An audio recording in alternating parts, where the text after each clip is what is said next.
he was like, how have you been to so many places? How have you lived so many lives? And he was asking me this. And I said that I was lucky enough to grow up with opportunities and technology. And when you do get to grow up with these different opportunities and technology and you don't take advantage of it, then that is a huge shame. Hello, Sydney. Welcome back to the podcast session. How are you doing today? I am doing great. Despite that it's negative 27 out today, still trying to survive the winter cold. My window was so frozen, I couldn't even close it. Is that Celsius? Celsius, yes. Minus 27. That brings me back to the days when I was in Bulgaria and there was minus 30 and you still had to go to school. There should have been a pandemic then. Yeah, what was the pandemic back then? We were hoping for, flu season or something like that. We were in school and praying. But then I came to London and it was so funny because you see the temperatures go to 0, -1. You see, just a centimeter of snow and people are going crazy like, oh no, we cannot operate the trains. We need to start it. No, we're not going anywhere. I was like, this is crazy. You should go to Bulgaria. Oh, it's anyway, so funny. Thanks so much for joining us again. You were with us when you showed us Montreal, which was really nice. However, today in this episode, we're going to be doing something else. It's still related to traveling. We're going to be talking about Couchsurfing as we discuss, you and I, what it is not, and what is the gossips around Couchsurfing. What the hell's happening there? Yeah, so I have been an avid couch surfer since for about 10 years maybe. I first did couch surfing when the Duchess and the Prince, like talking about William and Kate, were here in Canada, in Ottawa, for the first time. And every hotel and everything was just completely booked. So we couldn't possibly even try and get a place, even if we wanted to. So that was absolutely insane, right? And just thinking about how crazy that really sounds, you never know what is going to happen when you're wanting to go somewhere and you're like, where should I stay? Everything is booked. And we don't know of that many people in the capital city. So then a friend of mine said, just try it. Just create a profile today and see if somebody would host you when you're there. So my friend and I, we created profiles, and then luckily, this older lady and her husband gave us her son's room. And he was couch surfing all across Europe. So we got to take his room, and it was kind of like, meant to be, because he was staying at other people's places. So we got to stay there. And it was so wonderful, such a wonderful experience. Each experience is super different, but I have to say that without couch surfing, my life, my travel, my experiences, and my personal growth would have been very different. Yeah. You say so. Okay, so everyone who doesn't know what Couchsurfing is a website / application where you get in touch with people that are locals. So let's say you go to Denmark, but you don't want to look for hotels. You want to stay with somebody local. So you go to the website, search for people that are in Denmark, and they're offering their couch / spare bed / blow up mattress, and just stay there for how much time you want or how much time they allow you. It's interesting how this happened to you, because you got into people already knew you. However, on my case, I also created an account. I always been traveling with people to destination, and I never was a solo traveler, but I wanted to experience that. I wanted to try it, and I was like, okay, I want to go to Helsinki. I was going to Finland, and I created an account and I messaged people. However, not everybody replied. And probably because they didn't have any reviews, hey, this is a new dude is messaging you, like, created an account a week ago and he wants to stay in my place. No, thanks. I understand that. However, there's this guy, Tony, who welcomed me. And the reason why he welcomed me was because he saw my YouTube videos. He's like, oh yeah, you know what? You look like a cool guy. Let's do that. So this is just another perk of what I'm talking to my audience here, is just create content online, because it opens doors that you don't even know they exist there.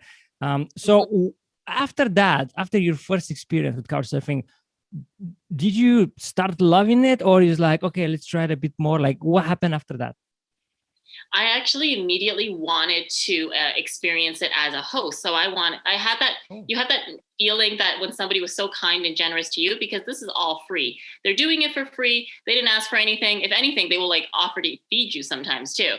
And, or like take you to places and spend like all of their, time and resources and knowledge and everything, which you will never get anywhere else. So it actually inspired me to want to give back to this community because I felt like it was such a wonderful experience. So I started hosting as well, people here in downtown Montreal. And so I got to host a lot of different people from, the US, people from Germany, people from Spain, people from like everywhere. And it was so interesting to be able to meet all of these different people and understand their journey and their experiences with couchsurfing. And I got to make a lot of interesting connections that otherwise I wouldn't have made. So, okay, if you have to compare hosting and, couch surfing, like which one would you, of course they're different, but what's your criteria? What would you like more? So my criteria for hosting would be you have to have reviews. So unfortunately, I wouldn't have accepted you. You'll cut me straight away over there. Yeah, I'd be one of those people who be like, I don't know who you are. But okay, but hold on, let's talk about that. So if I message you, I don't have any reviews, would you try and check on me somewhere else, or you just like straight away, no thanks? I think I wouldn't have been that clever as your host, Tony. Okay. Maybe I was the clever one in this one, because maybe I send links to Tony because, oh, look, this is what I do. Maybe I'll do something for Helsinki. I don't remember. It was a while ago, but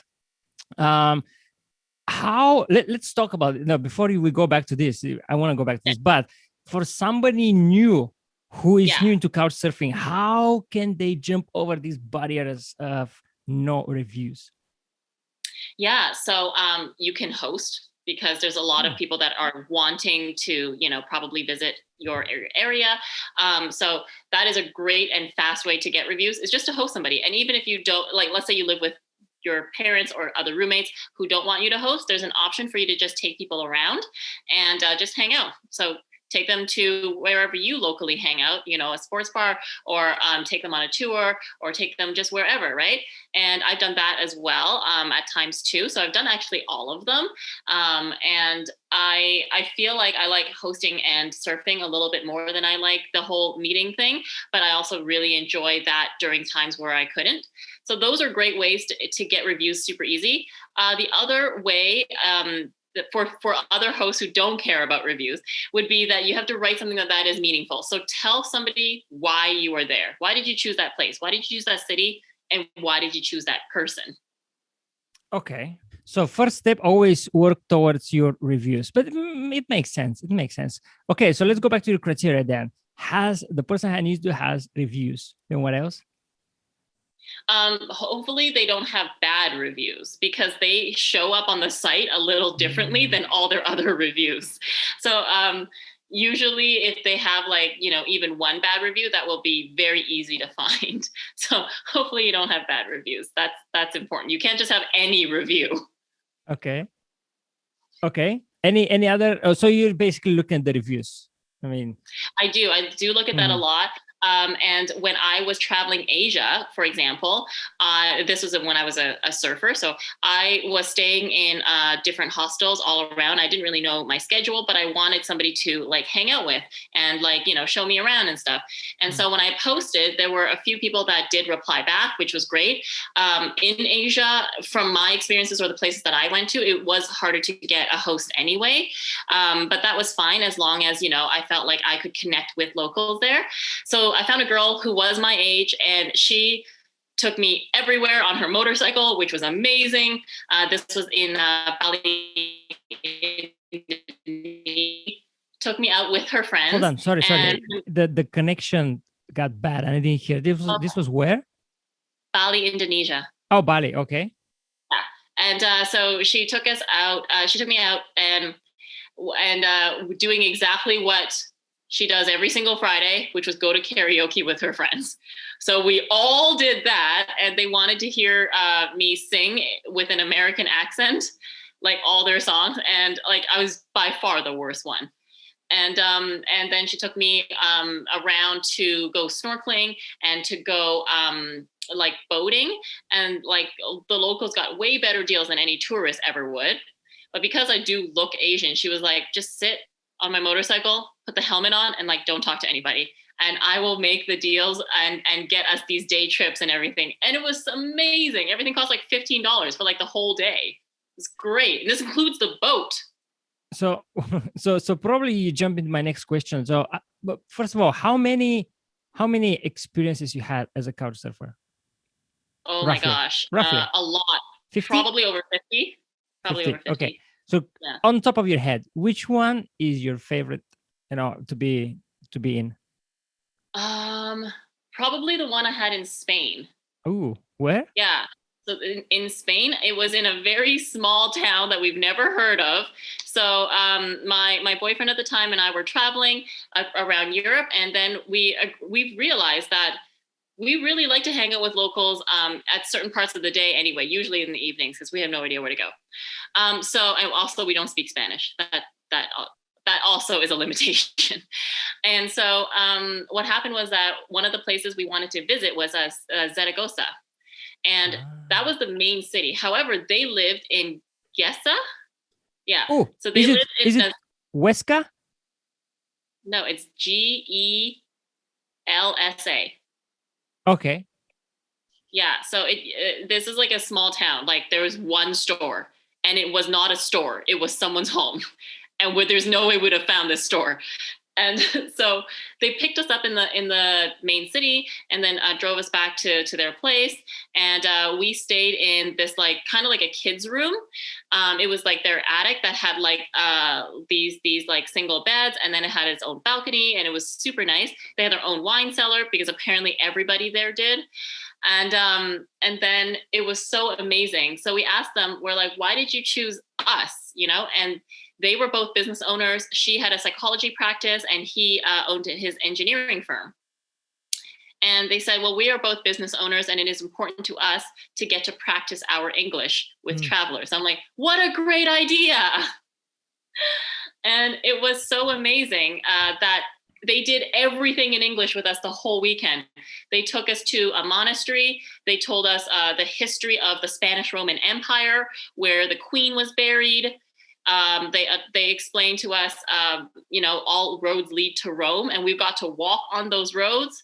They took us to a salt lake and got to see like different animals, like little insects and little animals that I've actually never seen before. And then we got to learn about how important pigs were in Spain, and that they got to like play in farms, but like they played with like balloons, and they had music and all of these things, and like these really high-end farms. And then so they just like brought us around everywhere, and then made us this incredible, like they called it mushroom from the mountains that like one of their cousins like forged. And then I made them Canadian style French toast, which was our brunch.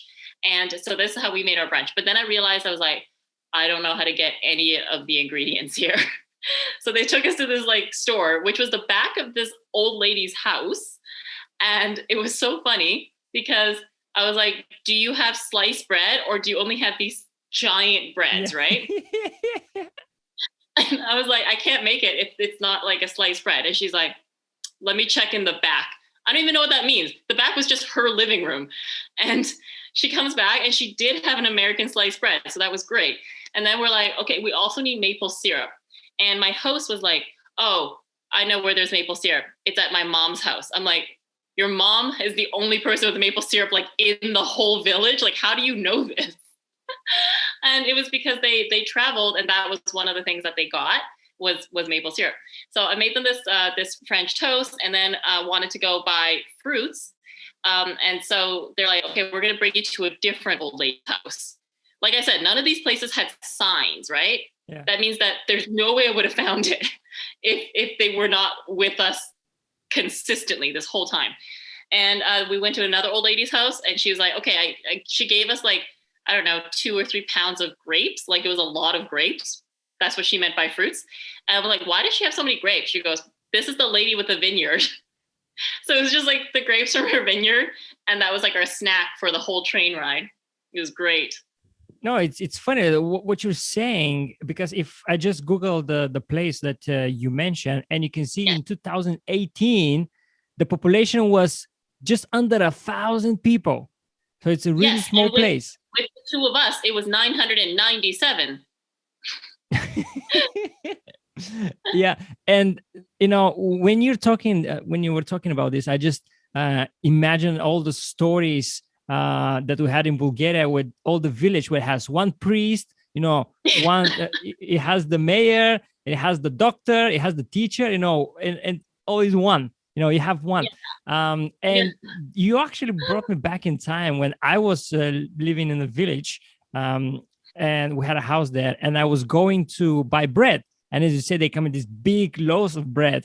And then when I start walking back home, it's freshly made bread. It's so soft, smells nice, warm. And by the time I go home, half of it is gone. And they send me back again to buy another bread. And then my parents learned that lesson. They were sending me to buy two breads, from that time on. But what I wanted to say is, you asked them why did they accept you, but why the hell would you like to go in a village of 1,000 people population? Well, first we did not Google it, so that was right off the bat. We're like, Okay. this is going to be because we were just traveling around with like one of those semi-agenda type travels, like.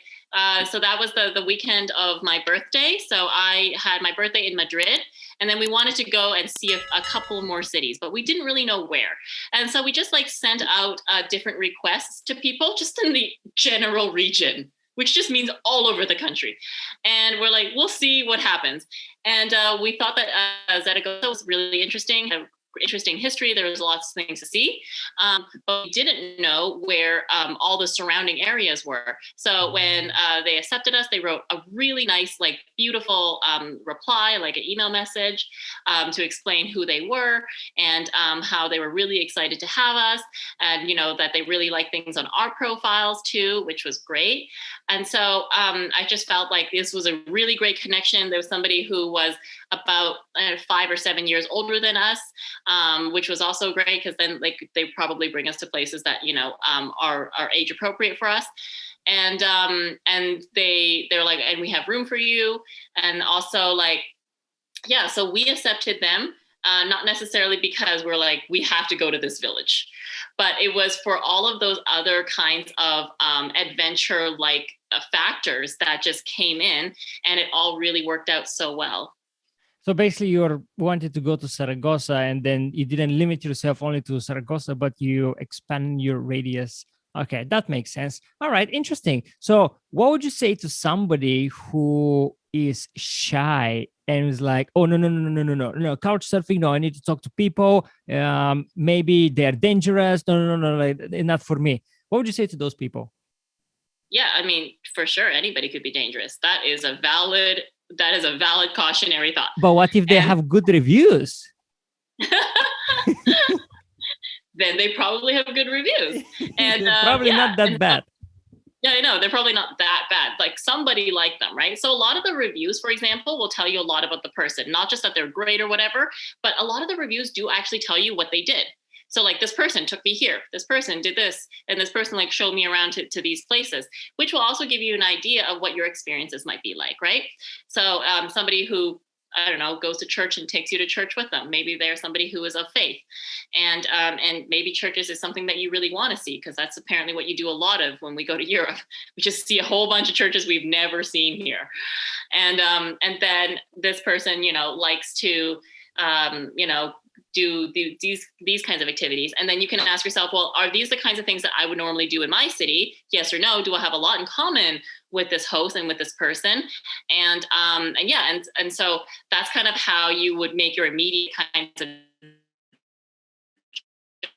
judgments as well. Sorry, I didn't and hear also, that. Like I said, like a great way to. Sorry, I didn't hear that. You jump over again. Where? You make what did you say? You make a connection, or what? Yeah, you make a connection, and then you can base your judgments on how connected you feel and how comfortable you feel. And then, of course, just to get used to community and things like that, you can also offer to show people around in your own city and ask them firsthand what their experiences were like so far. Yeah, when you mentioned churches, I just remember the churches you have with the escalators over there in Montreal. Yeah. Crazy. Yeah, I've sent a lot of people that podcast. They're like, "Where is this church? We want to go." The thing is, even if whoever is listening or watching, even if you're shy, the way I like to travel is I like to experience. It's really difficult to travel somewhere and then just take photos and claim that you actually travel to this destination, because you, in my mind, and I see it in your mind as well, you didn't actually travel. You just went, took a picture and went back. If you learn something about the place, if you learn about the pigs, how important they're for Spain, and if you learn about the Roman way, that is fulfillment travel. And then when you get to locals, before Couchsurfing, I would just go to walking tours and then from there meet people and then speak to the guide and speak to people in the restaurant, still interact with the locals. However, Couchsurfing is a really good free option to get close to the culture. And it's a really, really great option to experience. Yeah, absolutely. I could not agree more. I think more people should do it. Do you think we are missing something about Couchsurfing? Do you think we need to point out something else? If we're missing something about Couchsurfing, yeah. So they have changed the site a lot. So it's not exactly the same as, as free or as liberal or as, abundance as we used to have it. So I'm not the biggest fan of these different changes, but that's kind of their business, and there's not a lot that I feel like we can do about it. Okay, hold on. I have only after my trip to Helsinki, I realized I'm not a solo travel guy. I will always travel with people. So I didn't go to Couchsurfing after that, and that was probably 2, maybe 3 years ago. So what is happening with the site now? What are the changes? So you limit the number of requests that you can provide, for example, and those who've been on it for a long time, they're asking for fees and other things that wasn't there before. And then what is it? Yeah. And they also keep your data unless you pay those fees. So you also can't delete your old account or do anything with it or change it. It's just like there. So it's very kind of strange how they're doing this. And all of these things were not there before. You just had a free account. You asked as many people as you wanted. Otherwise, like, that's why I said we asked everybody in Spain, and just to kind of see like what would happen. Who would like, want to hang out with us and had room and do these different kinds of activities. But yeah, so now it is a little bit different, and it's a little bit more restrictive. They're probably going to have more changes again, maybe even by the time this podcast launches. Who knows? Yeah, I just opened the website and it says that they asked me for, even though I just logged in on my account, they asked me for a monthly subscription of £240 or an annual for £1,430. Yeah, and that wasn't it's there. That they do that right now when people aren't allowed to travel. Like, so these are the kinds of decisions that I find confusing. Okay, in that case, then, is there any alternative of Couchsurfing? That's the biggest question now. Alternative to Couchsurfing. So in terms of the walking around with getting that local experience, I've always done something called the Sandman tours, which was in classic Europe. They're all over Europe. Yeah, exactly. So you have to be able to walk for like over 2 hours though, because like there's no resting situation. It seems so. Everyone there is fairly active shape. That's good. And then some of the great tour guides that we've had, they also invite us out for they call it like drinks with Pablo. Just like go to his favorite bar with his friends, and anybody is allowed to go. And I think that's pretty cool. So that is a very local experience, and they got to tell you things that they didn't have to show you their favorite bars or place that they go to, and these really interesting stories about history, about the war, about all these things that we don't know about, or we read it with different eyes in our textbook just based on wherever country you're from. Yeah. So that is great. And but in terms of, you know, anything else that is an alternative, there is also like Facebook groups and social media groups that have these as well. Everything from ride shares to staying with people, they kind of come and go. So you do have to see what is available in your area. I just jump quickly on Facebook, and if you just Google couch surfing groups, many will pop up. So, for example, Couchsurfing London has 11,000 members. So probably will be worth to just Google Couchsurfing and then the city you want to go to. So probably that's a good option, because the things that you mentioned is just getting to experience and getting to walking tours. However, if you want to stay with somebody, you know, probably you know, after the pandemic, but if you want to stay with somebody, probably these Facebook groups are a good option. Okay, I think we covered a lot. Any final thoughts from your side? So I do hope that that more people get to have these kinds of experiences. When I was talking about travel with one of my older neighbors in my building, we were talking about it just last week. He was like, how have you been to so many places? How have you lived so many lives? And he was asking me this. And I said that I was lucky enough to grow up with opportunities and technology. And when you do get to grow up with these different opportunities and technology and you don't take advantage of it, then that is a huge shame. And so I do find that being able to live in a more cultured world and being able to understand things from locals' eyes, you'll get to start to see that the world is really an all-inclusive place. And it makes the world kinder, it makes the world better. And we can all stand for more of that in our future, can't we? You said it so beautiful. I think it will be really big fun to travel with you. I hope. Oh my God! Yeah. I hope one day. I hope one day I'll get the chance. If you come to Europe, definitely give me a shout. I mean, you know. I will. I have great reviews, so you can see them. Okay. Okay. Okay. Fantastic. That was great. Thanks so much for sharing your insights about couchsurfing. If anybody has any questions about couchsurfing, send me a message or send Sydney a message, because she has way more experience than me. As usual, her contacts will be in the description. And then I just want to wish you a fantastic day. And Sydney, thanks so much for joining us. It was a great pleasure. Absolutely. Thank you.